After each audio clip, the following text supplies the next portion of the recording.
الاكل بتاعك بصوره عاديه. لو انا زودت كميه كالسيوم عن احتياج الجسم بيحصل ايه بقى؟ بتحصل مشكله كبيره قوي، ان هو بيترسب او بيتخزن على الشرايين والاوعيه الدمويه وعلى القلب.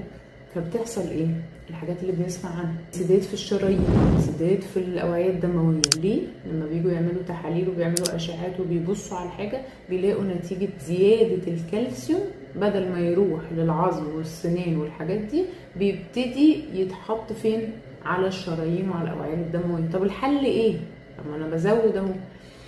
نقص فيتامين دي، نقص فيتامين دي تاني، نقص فيتامين دي بيخلي انه الكالسيوم ما يمتصش بطريقه صح ويدخل جوه العظم والاسنان والحاجات دي. ده حاجه واحده نقصه بيعملها، ده غير الحاجات التانية بقى اللي في مواضيع تانية.